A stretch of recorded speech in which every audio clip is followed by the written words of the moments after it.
अस्सलाम वालेकुम जी स्टूडेंट्स, कैसे हैं आप सब? ठीक है। अच्छा जी, आज के लेक्चर से पहले दो लाइनें आपकी खिदमत में अर्ज है कि तुम्हें जब कभी मिले फुर्सते मेरे दिल से बोझ उतार दो, मैं उदास हूँ कुछ दिनों से मुझे कोई शाम उधार दो।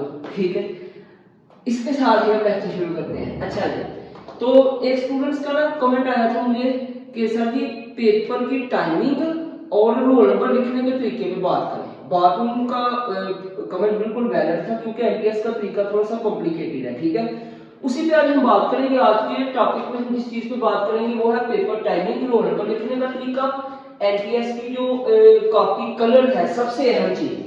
ठीक है, एटीएस का जो तरीका है वो बाकी पेपरों से थोड़ा सा जो है वो मुख्तलिफ है। और ओएमआर शीट क्या होता है, ये दो चीजें सबसे अहम है, इस पे हम बात करेंगे। ठीक है, सबसे पहले पेपर की टाइमिंग पे आते हैं। अब देखिए पेपर की टाइमिंग जब नंबर थे ना 120, उस वक्त पेपर की टाइमिंग थी 3 घंटे। ठीक है, आधा टाइम जो है वो एमसीक्यूज के लिए था और बाकी टाइम जो है वो सब्जेक्टिव पार्ट के लिए था।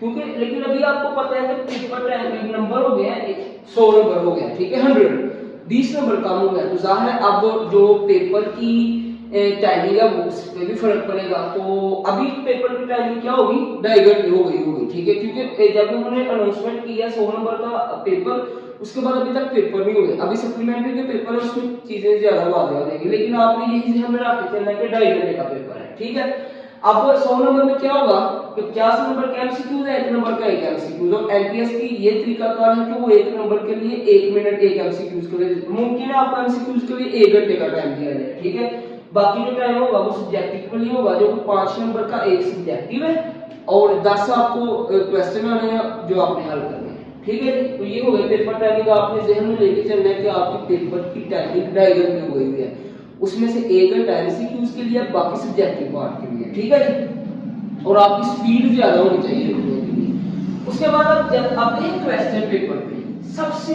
अहम पॉइंट, अभी नॉर्मली तो आपने देखा हुआ होगा कि जो क्वेश्चंस पेपर होते हैं जी, नॉर्मल मैट्रिक में आपने पेपर की हुए हैं, एक शीट आती है। ठीक है, और वो लिखते हैं हम। लेकिन यहाँ पे क्या होगा, एनटीएस का तरीका क्या है कि उन्होंने ना बुक शेप में क्वेश्चन तैयार किए होते हैं, यानी 50 एमसीक्यूज और बाकी जो 10 सब्जेक्ट है वो एक ना छोटी बुक की शक्ल में होगा, कलरिंग बुक होगी। ठीक है, 5 कलर होंगे उसमें, 4 से 5 कलर होते हैं। ठीक है, येलो कलर में, ब्लू में, पिंक में, ग्रीन में और व्हाइट में। ठीक है, ये 5। अब वो करते क्या है, जो पहला स्टूडेंट बैठा हुआ है उनकी ना येलो से शुरू कर रहे हैं, ब्लू से, पिंक से। पहले को येलो देंगे, दूसरे को ब्लू, तीसरे को पिंक, फिर ग्रीन और फिर व्हाइट, फिर आगे से ऐसे शुरू करेंगे। ठीक है, अब बुक के ऊपर क्या क्या चीजें मेंशन होंगी, कलर कौन सा आपका, आपको उस बुक के ऊपर लिखा हुआ होगा कि आपका कलर कौन सा। ठीक है, कलर मेंशन होगा, नंबर ऑफ पेज मेंशन होंगे, टोटल नंबर ऑफ क्वेश्चन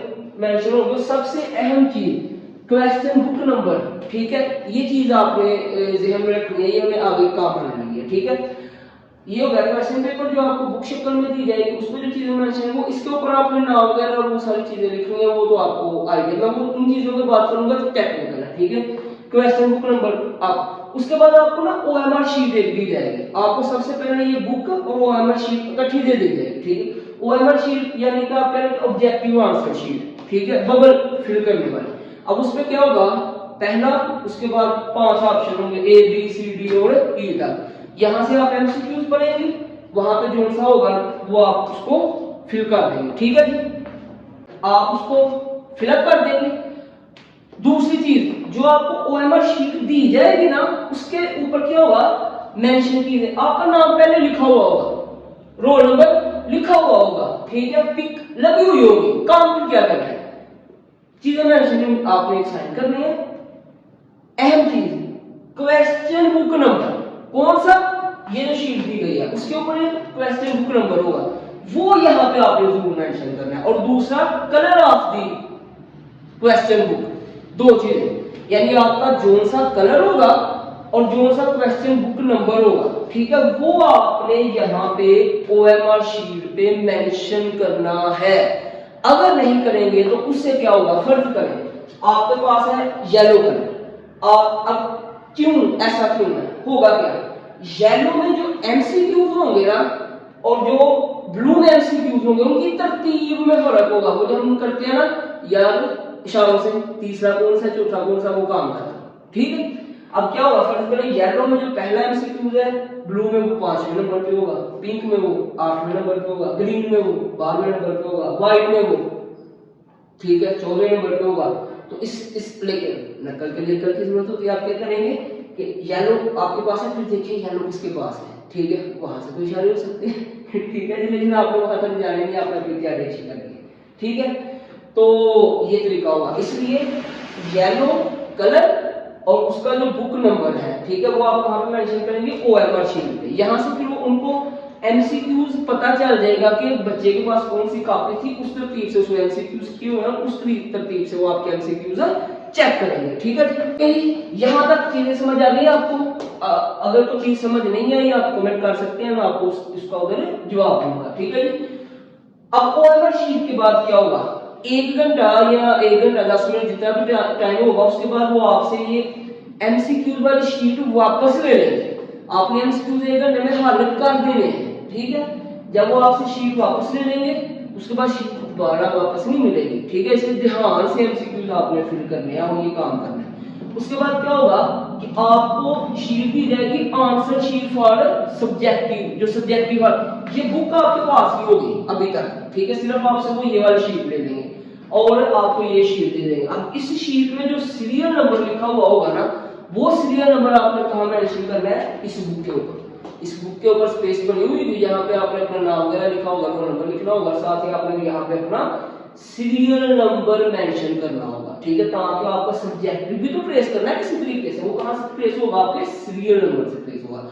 ये 3-4 पॉइंट मैंने आपको समझाया, इस पे आपने जहन में चीजें रखनी है। वो एक्सप्लेन भी करते हैं लेकिन आपको फिर भी पता होना चाहिए। ठीक है जी, कि सीरियल नंबर आपने कहां पर लिखना है, ओएमआर शीट पे आपने क्या लिखना है। ठीक है, और यही मेन, उसके बाद फिर आपने पेपर हल करना शुरू कर देना है। ठीक है, और कोशिश करनी है जो एमसीक्यूज आपको पहले आते हैं उनको पहले करें, जो नहीं आते उनको बाद के लिए छोड़ रख लें। ठीक है, लेकिन हल लाजमी करें। हाँ, आपकी सब्जेक्टिव में स्किल ज्यादा होनी चाहिए। बात ऐसा होता है टाइम खत्म हो जाता है लेकिन क्वेश्चन पूरा नहीं होता, और ज्यादा इररिलेवेंट लिखने की जरूरत नहीं, टू द पॉइंट चीजें लिखें, इंशाल्लाह आप पास हो जाएंगे। ठीक है जी, तो ये छोटा सा सिनेरियो था जो अगर पेपर लिखने से पहले चीजें फेस करनी पड़ती हैं, जो 10-15 मिनट का सीन होता है, वो मैंने आपको समझाने की कोशिश की है। ठीक है जी, इसमें से अगर आपको किसी भी चीज की समझ नहीं आई आप मुझे कमेंट करें, मैं आपको वहां पे रिप्लाई करूंगा और आपको